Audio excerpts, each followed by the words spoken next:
Meu nome é Sienna Carter e eu tinha 29 anos quando minha mãe decidiu que me expulsar de casa não era o bastante. Ela queria plateia. Queria música, comida e testemunhas. Queria vizinhos parados na frente de casa com pratos de papel na mão, enquanto ela fingia ser a mãe solteira exausta que finalmente estava colocando limites na filha ingrata.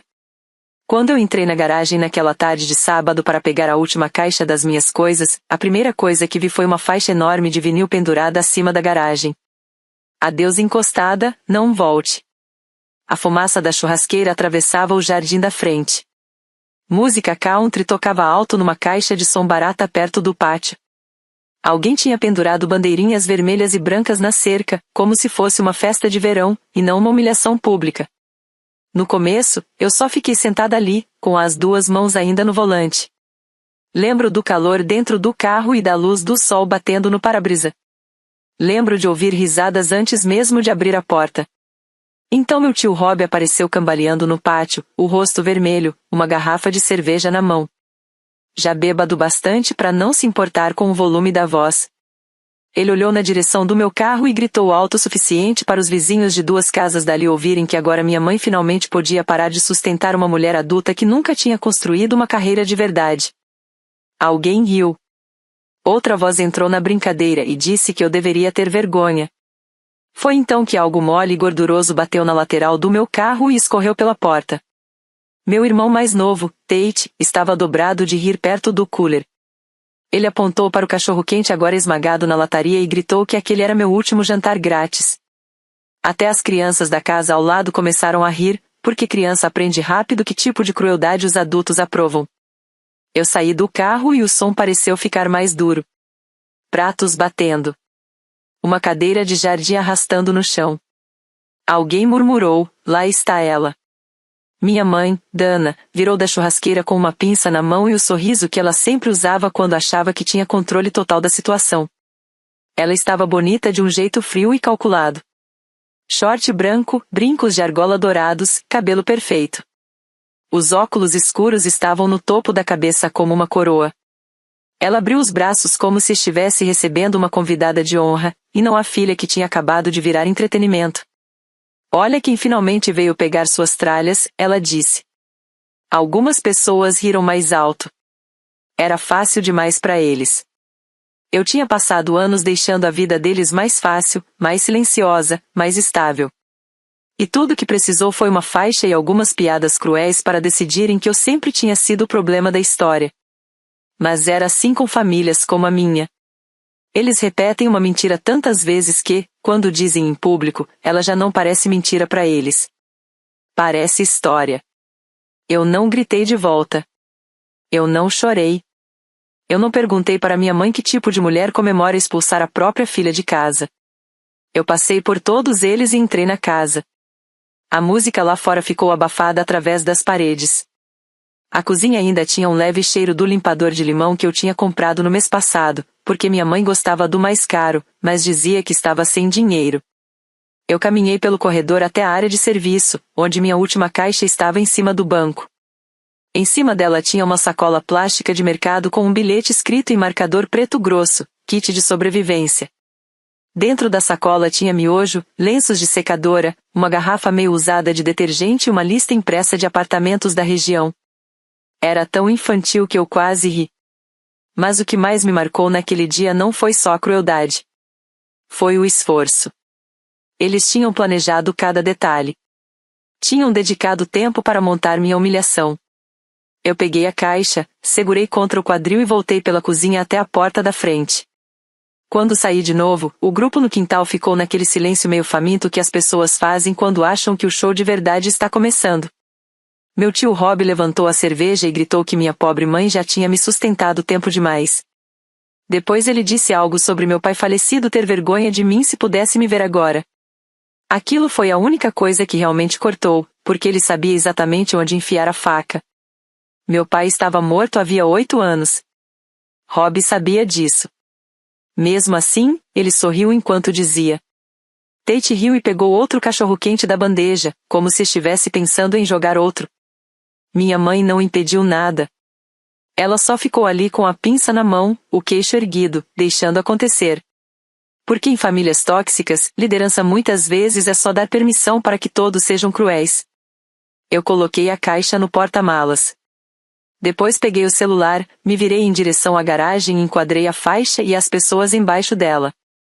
Minha mãe perto da churrasqueira, Rob no pátio, Tate perto do cooler, os vizinhos sorrindo daquele jeito cuidadoso e distante de quem gosta de ver algo feio acontecer sem se responsabilizar por isso. Tirei uma foto clara. Minha mãe me viu e franziu a testa. O que é isso? Ela perguntou. Seu diário de pena? Eu olhei direto para ela e, pela primeira vez desde que cheguei, falei. Não, eu disse. Para depois.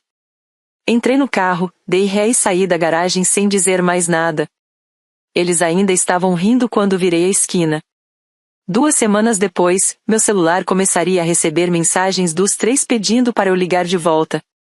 Mas naquele momento, eles achavam que tinham vencido. Achavam que tinham acabado de gravar a cena final da minha humilhação.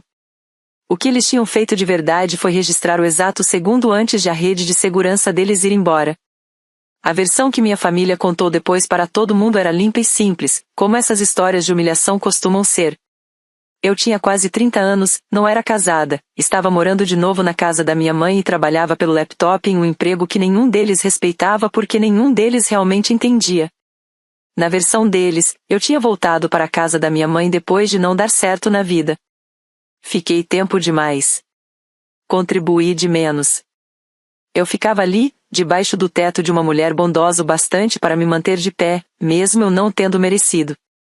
Essa história funcionava muito bem em almoços de igreja, churrascos de vizinhança e comentários passivo-agressivos nas redes sociais, onde as pessoas adoram frases como amor duro, choque de realidade e talvez isso finalmente faça ela amadurecer. Mas a verdade era bem menos bonita e muito menos conveniente para quem contava essa versão. 3 anos antes, a empresa de eventos da minha mãe tinha começado a perder dinheiro de um jeito que ela nunca admitia em voz alta. Carter Celebration soava mais chique do que realmente era. No papel, era uma empresa regional de aluguel e decoração de eventos, operando em Tampa e nos subúrbios ao redor. Eles forneciam cadeiras dobráveis, toalhas, centros de mesa, pacotes de tendas, bares portáteis, estruturas de iluminação e vários itens para casamentos, eventos de igreja, formaturas escolares e eventos corporativos. De fora, parecia um pequeno negócio saudável. Os caminhões tinham adesivos. O galpão tinha uma recepção bem arrumada. Minha mãe se vestia bem, conhecia todo mundo pelo nome e conseguia falar por 20 minutos sem dizer nada realmente útil, o que muita gente confunde com liderança. Mas por dentro o negócio era um caos sustentado por negação. O inventário era contado errado o tempo todo. Os depósitos eram registrados de forma inconsistente. Contas de fornecedores eram pagas atrasadas e depois culpadas em erros de escritório. Uma gerente pediu demissão depois de levar a culpa por um problema de agenda que era, na verdade, erro da minha mãe. A papelada do seguro vivia vencendo porque ninguém acompanhava as renovações. O sistema da empresa era mantido funcionando por senhas antigas e cartões de backup que minha mãe nunca lembrava onde tinha colocado. Um dos contratos do galpão estava há 2 meses de virar inadimplência quando eu descobri. Uma florista quase bloqueou a empresa por causa de vasos quebrados que nunca foram pagos. Quando eu voltei para casa depois que meu próprio aluguel acabou, a Carter Celebrations estava funcionando como gente que dirige há meses com a luz do motor acesa, continua andando, só que fingindo que o problema não existe. Meu trabalho não era nada glamouroso bastante para minha família respeitar. Eu trabalhava de forma remota como coordenadora de operações e contratos. Eu ajudava pequenas empresas a organizar papelada de fornecedores, consertar processos de orçamento quebrados, ajustar contratos de serviço, acompanhar prazos de conformidade e identificar erros administrativos que custavam dinheiro de verdade. Pagava bem, porque a maioria dos donos de negócios odeia esse tipo de trabalho e é péssima nisso. Eu era muito boa com sistemas. Eu enxergava falhas cedo. Eu conseguia pegar um monte de registros incompletos e transformar aquilo em um processo que alguém realmente conseguia seguir. Isso me tornava valiosa para estranhos e quase invisível para minha família. Minha mãe me via trabalhando com um laptop em um quarto silencioso e decidiu que aquilo significava que meu trabalho era menos real do que o dela. Se ela não podia ver suor, então não contava. No começo, eu só queria ajudar temporariamente. Ela pediu para eu revisar algumas notas fiscais porque a funcionária do faturamento tinha saído de repente. Eu consertei uma conta atrasada. Depois encontrei um contrato de entrega com preços errados. Depois percebi que vários depósitos de eventos tinham sido registrados sem reserva correta para pedidos futuros.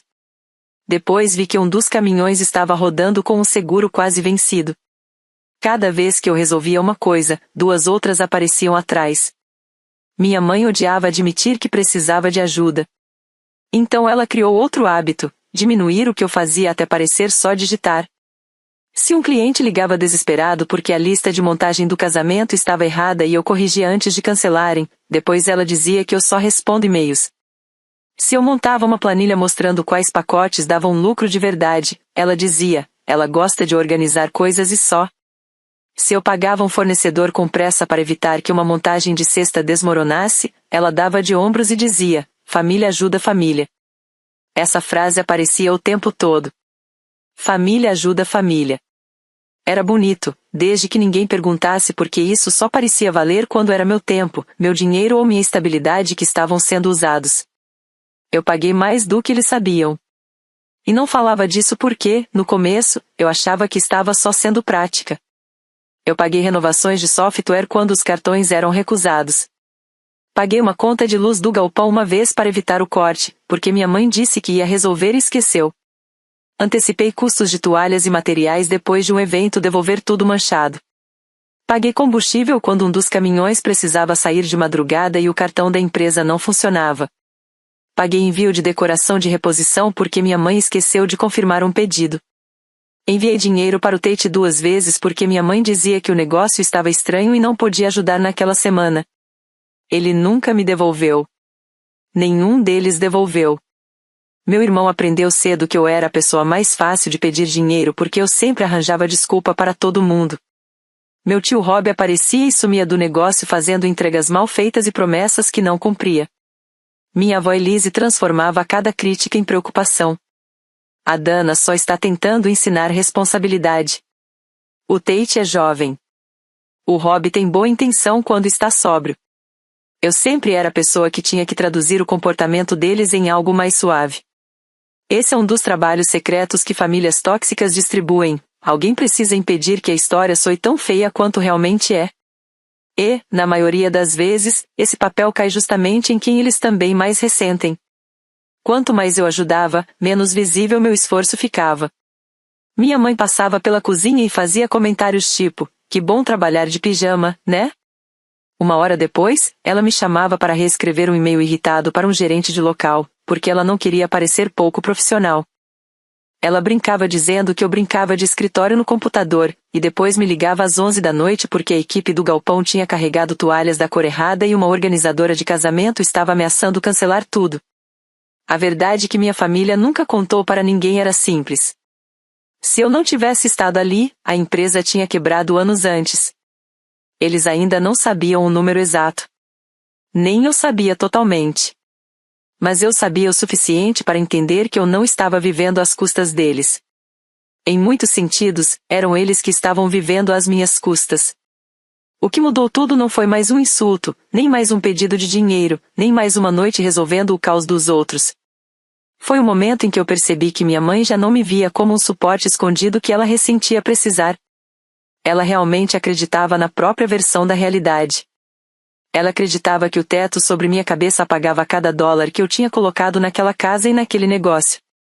Ela acreditava que, como eu nunca cobrava por nada, aquilo não era trabalho, era amor, e amor não precisava ser reconhecido. Ela acreditava que tinha me sustentado. E, quando alguém acredita nisso com força suficiente, te humilhar em público deixa de ser só aceitável, vira algo justo.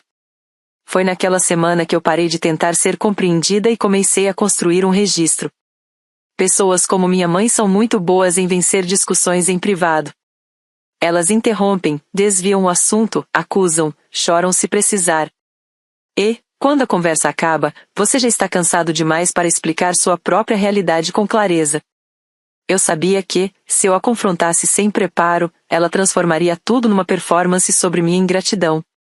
Então eu fiz a única coisa que ela não conseguia distorcer ou gritar por cima.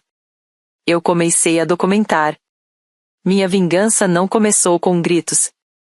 Começou com planilhas, extratos bancários, mensagens salvas, históricos de contas e e-mails antigos que eu guardei porque eu sempre fui o tipo de pessoa que nunca confia totalmente no caos. Eu montei uma linha do tempo de quase 30 meses. Cada vez que eu cobria um buraco financeiro da empresa, ia para uma pasta. Cada renovação de assinatura que eu paguei porque o cartão da empresa era recusado.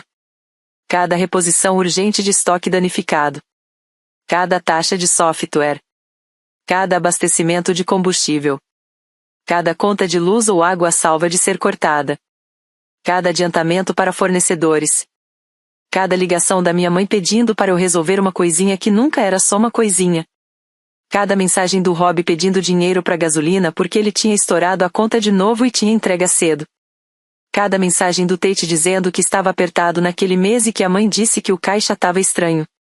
Cada vez que eu transferi dinheiro em silêncio para evitar um constrangimento público.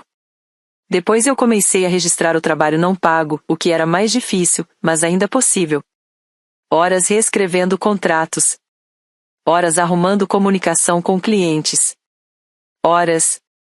Eu passava horas resolvendo reservas duplicadas, corrigindo erros de estoque, refazendo listas de montagem de eventos, identificando problemas de licenças e seguros, e reorganizando contas de fornecedores que minha mãe tinha deixado virarem um labirinto de pagamentos parciais e desculpas pessoais.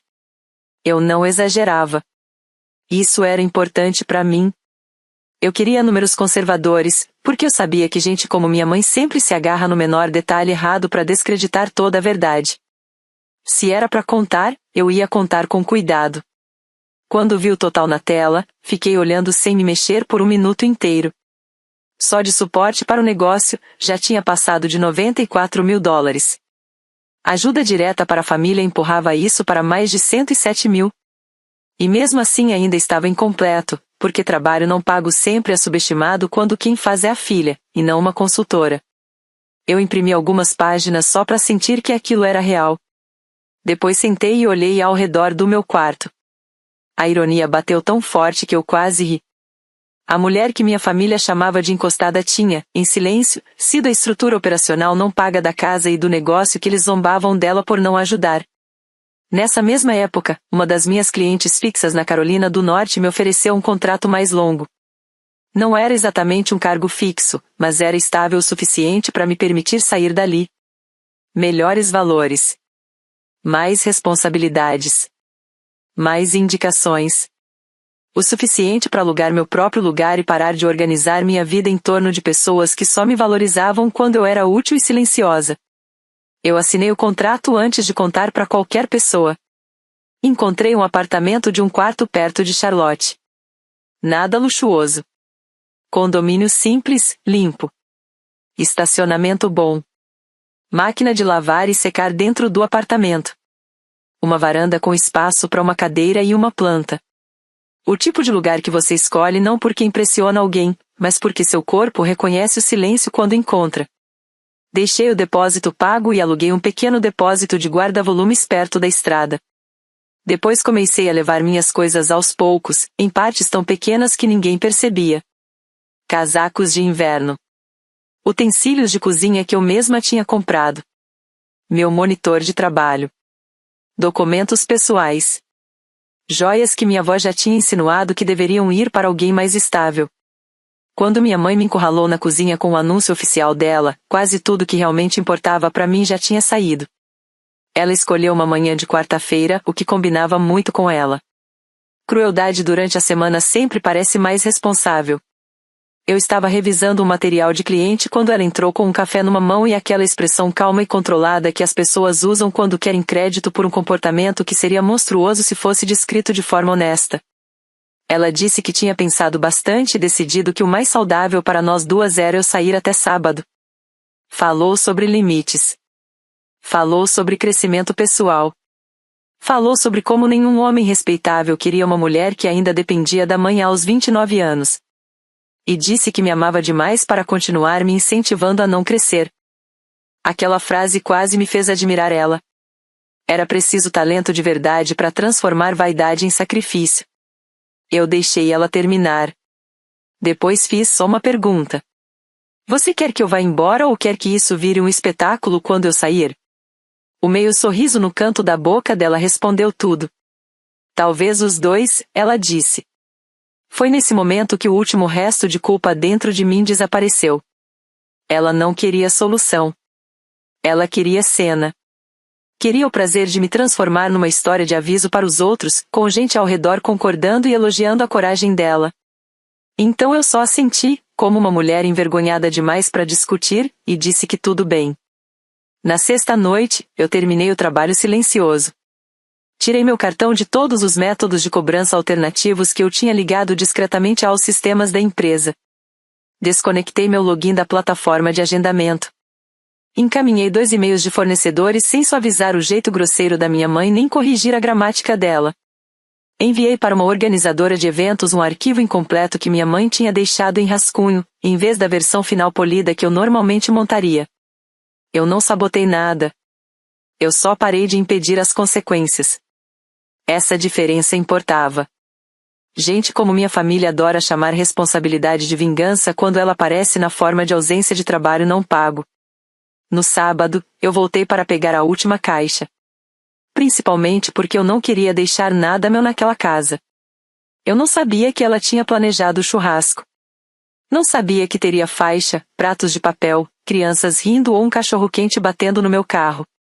Mas quando vi tudo, tudo encaixou. O teatro. A exposição. A certeza no rosto dela. Ela achava que estava documentando o meu fracasso. Ela não tinha percebido que eu já tinha documentado o dela. Depois que eu fui embora, o silêncio fez exatamente o que eu esperava. Nos primeiros 3 dias, ninguém ligou, porque eles ainda acreditavam na história que tinham inventado.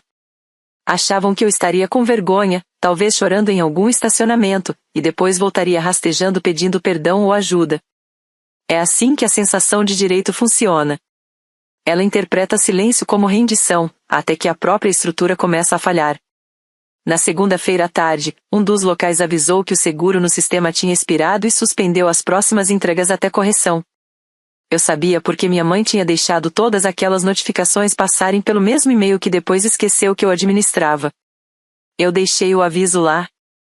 Na terça, o sistema de agendamento saiu do ar porque o cartão de backup tinha sido removido e o principal foi recusado. Sem aquele sistema, eles começaram a improvisar datas de entrega, contagem de devoluções, horários de montagem e inventário através de mensagens antigas e papéis rabiscados. Rob ligou 2 vezes, sem deixar recado. Tate me mandou uma mensagem só: pai diz para parar de palhaçada e entrar no sistema. Ele usou o pai errado porque estava em pânico e não estava pensando. Eu quase sorri. Na quarta de manhã, minha mãe ligou às 7h08, com uma voz tão doce que enganaria qualquer estranho. Querida, me liga de volta. Está tendo uma confusão com a conta do galpão e talvez com o arquivo do seguro do local. Acho que seu cartão ainda pode estar vinculado em algum lugar. Confusão. Essa palavra. Não obrigada. Não, eu reconheço o que você fez por anos. Confusão. Na quinta, o Rob deixou um áudio longo e confuso, jurando que não tinha falado sério no churrasco e perguntando se eu podia segurar as pontas da empresa só até o fim de semana, porque se uma entrega atrasasse, todo mundo seria prejudicado. Todo mundo. Sempre é todo mundo quando o alvo para de absorver o dano. Eu não respondi. Na sexta, o Tate finalmente ligou com a voz completamente sem aquela arrogância de sempre. Ele precisava de dinheiro pro aluguel. A mãe não podia ajudar. O negócio estava estranho. Eu perguntei se ele sabia por quê. Ele não respondeu. Em vez disso, perguntou exatamente o que eu tinha pago. Eu mandei um print recortado, só algumas linhas, aluguel dele 2 vezes, luz do galpão, combustível, software de fornecedores, uma reposição de toalhas de evento. Embaixo, escrevi, já que todo mundo de repente ficou interessado em contribuição. Ele ficou horas em silêncio. Depois mandou: o que é isso? Eu respondi: uma amostra. Na manhã seguinte, minha mãe me ligou 6 vezes antes do almoço. Na sexta ligação, ela já estava claramente implorando para eu explicar o que eu tinha desligado. Se isso é algum tipo de lição, ela disse, tudo bem. Lição aprendida. Me liga. Foi aí que eu imprimi o pacote completo. Não porque ela merecesse uma última chance de entender, mas porque eu queria a verdade em um formato que ela não pudesse interromper. Eu montei o pacote como eu faria para uma reunião difícil com o cliente, organizado, limpo, datado, indexado. 30 páginas no começo. 34 depois, quando resolvi incluir prints de contas separadas. Uma capa com categorias e totais. Uma linha do tempo de mais de 2 anos e meio. Seções separadas para suporte direto ao negócio, despesas da casa, transferências pessoais para familiares, estimativas de trabalho não pago e intervenções de emergência que evitaram falhas públicas óbvias. No final, eu coloquei uma foto, a faixa sobre a garagem, minha mãe na churrasqueira, Rob no pátio, Tate rindo. Imprimi 2 cópias. Uma para eles e uma para mim. Eu ainda não tinha decidido exatamente como ia usar aquilo, mas o universo acabou empurrando essa decisão. Minha avó Elise deixou um recado depois da igreja dizendo que ressentimento envenena o espírito. Ela disse que minha mãe podia ter falado de forma dura, mas estava sob pressão. Disse que contar dinheiro depois de dar dinheiro era feio, pouco feminino. E disse que, se eu realmente tivesse sido generosa, eu não estaria fazendo conta agora. Eu liguei de volta não porque esperava honestidade, mas porque eu queria uma testemunha do que eu ia dizer em seguida. Você está certa, eu disse. Generosidade não faz conta. Contabilidade também faz, eu respondi. Ela puxou o ar com força e fez o que sempre fazia quando era encurralada, mudou de direção para respeito. Você não deveria falar assim da sua própria família, ela disse. Eu perguntei se família era o nome que a gente dava para pessoas que riam debaixo de uma faixa me chamando de encostada, enquanto estavam em cima de um sistema parcialmente sustentado por mim. Ela não respondeu diretamente. Nenhum deles nunca respondia. 1 hora depois, o Tate mandou só 2 palavras. Fala agora. Eu respondi com uma linha. Segunda, meio-dia, lugar público. Minha mãe respondeu quase instantaneamente. Em casa. A velocidade da resposta dizia tudo. Ela ainda achava que espaço privado era vantagem. Ainda acreditava que paredes e títulos de família davam controle. Não, eu digitei. Você quis plateia quando eu saí. Vai ter plateia quando perguntar por quê. A gente se encontrou na segunda-feira num restaurante simples perto da estrada, onde caminhoneiros tomam café da manhã e ninguém liga se uma mulher adulta parece não ter dormido. Minha mãe chegou cedo. Eu sabia por quê, quando entrei no estacionamento, o SUV dela já estava parado torto perto da entrada. O Rob veio junto, claro. Homens como ele nunca acreditam que uma mulher está falando sério até ter outro homem por perto para absorver o impacto. Nenhum dos 2 pediu comida. Eu sentei na frente deles, coloquei o pacote na mesa e empurrei na direção deles. Minha mãe franziu a testa olhando a pilha de papéis como se aquilo tivesse ofendido ela pessoalmente. O que é isso? Ela perguntou. A diferença entre a sua história e a minha, eu disse. Ela abriu o pacote com a confiança de quem espera drama emocional. Essa confiança sumiu quase na hora. O olhar dela desceu até o total e depois subiu de volta para mim tão rápido que parecia que o número tinha batido nela. O Rob se inclinou, passou os olhos pela primeira página e murmurou algo que parecia quase uma oração. Tudo estava organizado de um jeito que não deixava espaço para performance se esconder, datas, itens, referências bancárias, notas de software, pagamentos de contas, depósitos para fornecedores, prints de mensagens pedindo ajuda. Notas de seguros atrasados que eu tinha corrigido. Detalhes de eventos que eu salvei depois de erros de agendamento ou contratos faltando. Até estimativas conservadoras de horas reescrevendo comunicação com clientes e reconstruindo pacotes de eventos depois que minha mãe passava por cima de tudo com pressa. Ela virou uma página com força e disse que os números estavam inflados. Eu perguntei qual parte. Ela apontou uma cobrança de software e disse que aquilo era da empresa, não dela. Sim, eu disse. Sua empresa. Outra página. Esses gastos com combustível foram temporários. 3 vezes em 3 meses, eu respondi. Outra página. Essa estimativa de trabalho é subjetiva. Extremamente conservadora, eu disse. Se eu tivesse cobrado como consultora padrão, esse número seria muito maior. O Rob já tinha ficado visivelmente pálido nessa altura. Minha mãe tentou a primeira defesa que eu já esperava. Família ajuda família. Isso não vira dívida. Eu segurei o olhar dela e disse algo que eu queria dizer há anos. Interessante. Quando eu morava na sua casa, isso se chamava ser encostada. Mas quando vocês viviam do meu dinheiro e do meu trabalho, isso virava família. A boca dela endureceu. Ela baixou a voz e disse para eu não fazer aquilo ali. Eu perguntei se ela queria dizer com testemunhas. O Rob tentou entrar no meio com um pedido de desculpa que parecia ensaiado no carro. Filha, eu tava bêbado no churrasco. Não quis dizer aquilo. Eu olhei para ele e respondi. Você não pediu desculpa quando ficou sóbrio. Você pediu desculpa quando as contas começaram a falhar. Aquilo calou ele. Minha mãe mudou de estratégia. Mesmo que você tenha ajudado mais do que a gente sabia, ela disse, você ainda estava morando na minha casa aos 29. Ali estava. O teto como apagador moral. Abrigo como justificativa para qualquer insulto. Eu me encostei na cadeira e respondi calma. Se eu tivesse pago aluguel de mercado para um estranho e mantido meu dinheiro longe da sua empresa, você teria perdido o galpão há muito tempo. Se eu tivesse cobrado o que eu consertei, vocês não estariam mais funcionando. Eu fiz uma pausa. A única razão de você poder me chamar de encostada é porque eu te amei em silêncio. Essa frase bateu mais forte que qualquer número. Dava para ver pelo jeito que o corpo dela mudou. Não era culpa. Era reconhecimento de verdade quando ela vinha limpa demais para ser desviada. Ela virou a última página e viu a foto. A faixa. As risadas.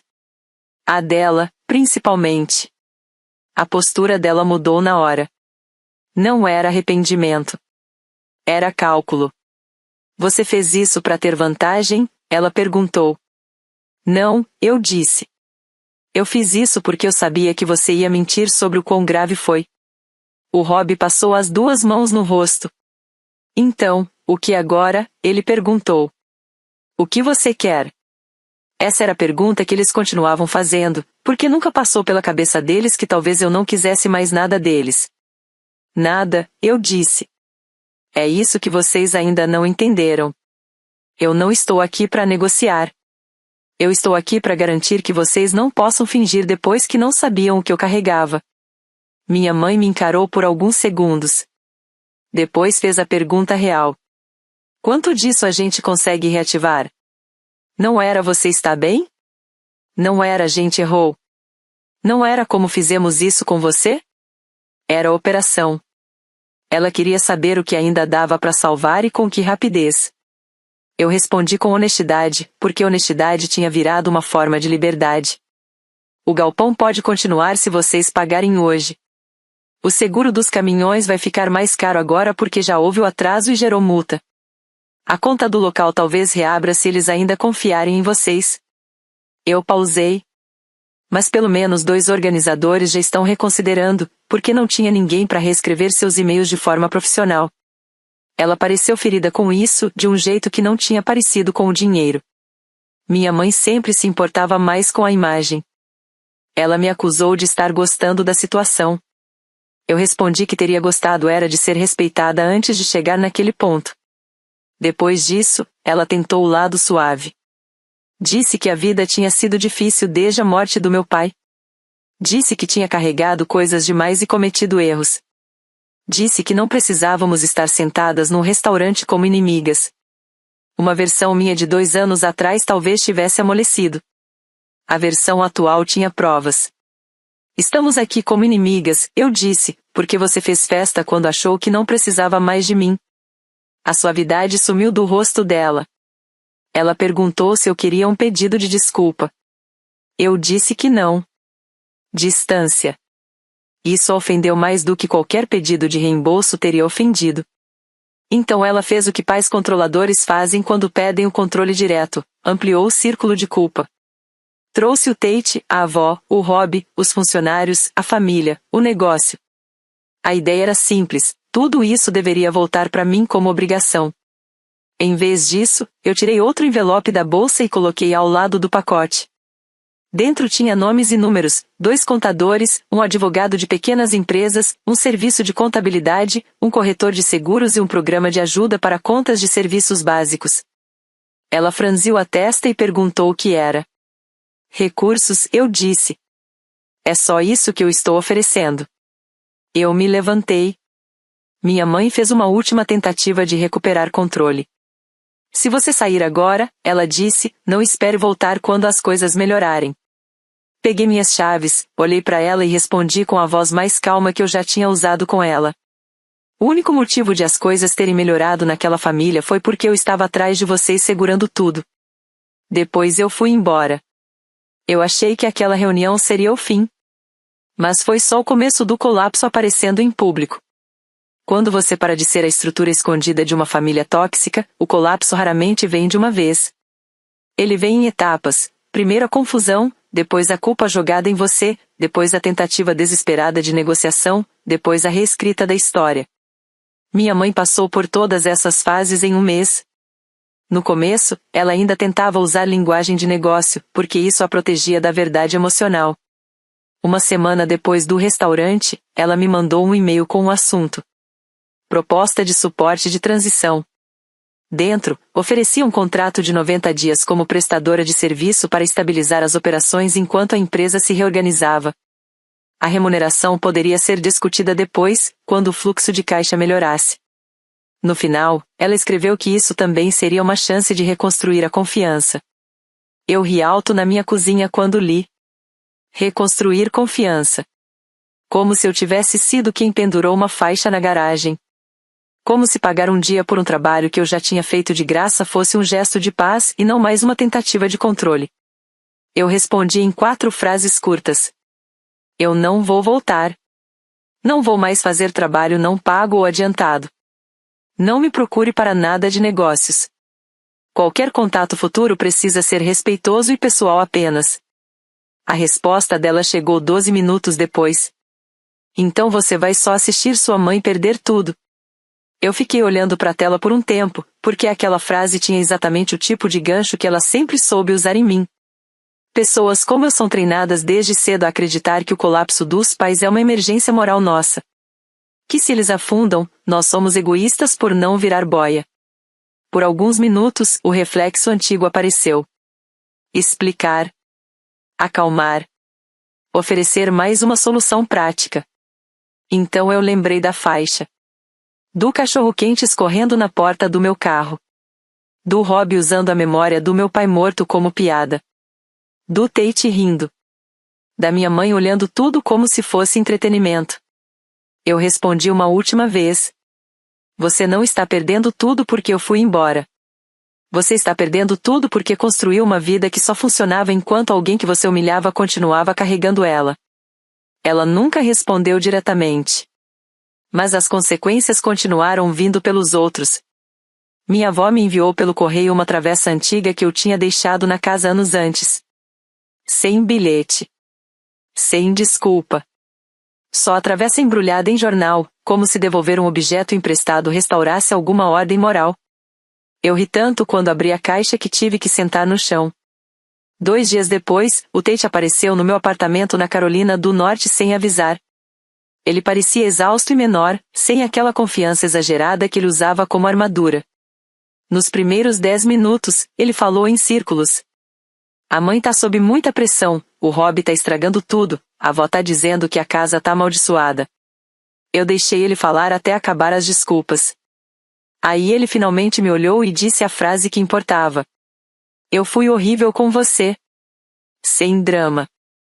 Sem pena de si mesmo. Só isso. Ele admitiu que sabia que eu ajudava muito mais do que eles diziam. Ele só não queria saber o quanto, porque isso o obrigaria a ver a mãe de outro jeito. Ele admitiu que me zoar desviava a atenção dele. Quando eu estava lá dentro, eu era o amortecedor. Minha presença absorvia a maior parte da decepção, da raiva e do desprezo dela. Quando eu fui embora, isso começou a cair em todo mundo. Era o sistema da família em uma frase. Tira o alvo designado e o veneno se espalha pela sala. Eu perguntei se ele realmente acreditava que eu era encostada. Ele olhou para baixo e disse que não. Ele sabia que eu fazia muito mais do que recebia crédito. Só achava que era mais fácil para todo mundo fingir o contrário. Covarde. Honesto. Humano. Eu deixei ele dormir uma noite no sofá. De manhã, ele saiu cedo para uma entrevista e depois me mandou mensagem agradecendo. Foi a primeira vez em anos que ele me agradeceu por alguma coisa sem emendar um pedido depois. Enquanto isso, minha mãe estava perdendo terreno rápido. A conta do galpão teve que ser renegociada. Um caminhão ficou parado depois que o atraso no seguro acionou uma revisão. Uma grande organizadora de casamentos cortou parte das reservas depois de 2 erros de montagem e um e-mail grosseiro que minha mãe mandou sem eu só avisar antes. Um dos funcionários do galpão pediu demissão porque estava cansado de levar culpa por erros de estoque que ninguém tinha controlado direito. A empresa não fechou de um dia para o outro, mas a ilusão de controle acabou. E quando essa ilusão quebrou, as pessoas ao redor da minha mãe começaram a perceber o quanto da autoridade dela sempre tinha dependido de alguém limpando os erros por trás. O Tate me mandava mensagens às vezes, com atualizações que eu não pedia. A casa está sendo refinanciada. O Rob perdeu outra entrega. A avó foi morar com a tia Linda por algumas semanas porque a mãe não para de gritar. Eu lia e largava o celular. Pela primeira vez na minha vida adulta, as emergências deles não viravam automaticamente as minhas. Aquilo era estranho no começo. Famílias tóxicas treinam seu corpo para achar que toda notificação é crise. Curar isso, pelo menos no começo, é basicamente aprender a não correr emocionalmente para cada alarme. A Carolina do Norte me fez bem. Um contrato virou 2. Depois indicações viraram lista de espera. Eu abri uma empresa, LLC. Reestruturei meus serviços, sinal de pagamento antecipado, regras claras de comunicação, nada de resgate de madrugada, nada de trabalho não pago porque alguém esqueceu algo óbvio, nada de emergência sem contrato assinado. E descobri uma coisa simples: quando as pessoas respeitavam meu trabalho, eu ficava ainda melhor nele. Depois de 6 meses, aluguei um apartamento melhor. Comprei um Subaru usado à vista. Plantei ervas na varanda. Emoldurei uma ficha de receita antiga do meu pai quando minha mãe finalmente me mandou isso meses depois. A ligação ainda fica na minha cabeça. Ela usou um número desconhecido. A primeira coisa que disse foi que não estava ligando por dinheiro, o que já mostrava que ela sabia exatamente o que eu pensaria. Depois disse que tinha encontrado uma ficha de receita do meu pai mexendo numa gaveta e achou que eu gostaria de ter. Foi a primeira coisa que ela me ofereceu em anos que não vinha disfarçada de cobrança. Eu disse que ela podia mandar pelo correio. Teve um silêncio longo antes dela perguntar baixo se eu realmente achava ela tão cruel. Eu poderia ter respondido de 1000 formas. Poderia ter falado dos anos de diminuição, da humilhação pública, do jeito que ela deixava os outros rirem de mim enquanto isso fortalecia a posição dela. Mas eu só disse uma frase. Você pendurou aquilo na garagem, mãe. Ela soltou o ar como alguém que finalmente se vê sem nenhum ângulo favorável. A ficha de receita chegou 4 dias depois. A letra do meu pai vinha inclinada em um cartão de receita amarelado nas bordas. Receita de Chile. No final, tinha uma anotação: menos sal se a Dana estiver de mau humor. Eu ri tão de repente que comecei a chorar. Depois coloquei o cartão numa moldura e deixei na prateleira, onde eu conseguia ver da cozinha. Até hoje as pessoas perguntam se eu me arrependo de não ter ajudado mais uma vez. A pergunta parece carinhosa, mas esconde a mesma armadilha de sempre. Ela assume que a pessoa mais moral da história é sempre a que sacrifica de novo. Eu não acredito mais nisso. Se alguém só te chama de família quando precisa do seu trabalho, do seu dinheiro ou do seu silêncio, isso não é proteção de relação. É proteção de sistema. Se um pai ou mãe precisa que você continue pequena para se sentir competente, isso não é amor.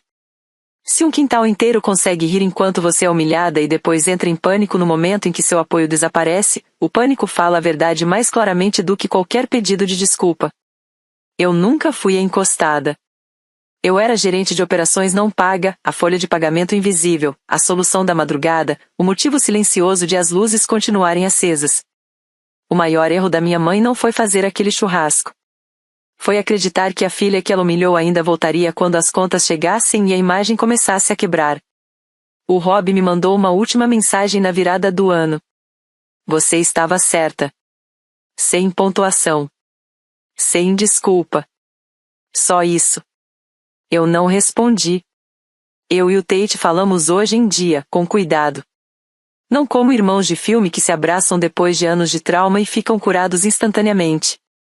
Mas como dois adultos testando se honestidade pode crescer onde antes só existiam conveniência e crueldade. Ele saiu de casa. Conseguiu um trabalho mais estável. Às vezes liga com perguntas práticas. Eu atendo quando quero. Essa diferença importa mais do que muita gente entende. Ainda tenho a foto da garagem. A faixa sobre o portão, a fumaça da churrasqueira, minha mãe de short branco, o Rob no pátio bêbado e agressivo, o Tate rindo no meio da cena. Todos eles certos de que estavam registrando minha humilhação. O que eles realmente capturaram foi o último segundo antes da pessoa que sustentava o mundo deles entrar no carro e ir embora. Então, não, eu não me arrependo de ter ido. Eu me arrependo de ter ficado tempo suficiente para confundir utilidade com amor. Me arrependo de cada vez que transformei crueldade em estresse. Cada vez que chamei negligência de cansaço. Cada vez que deixei abrigo apagar dívida dentro de mim. Mas eu nunca vou me arrepender da foto, do silêncio, do pacote, da distância ou do dia em que ela implorou 2 semanas depois. Porque, quando isso aconteceu, já era tarde demais.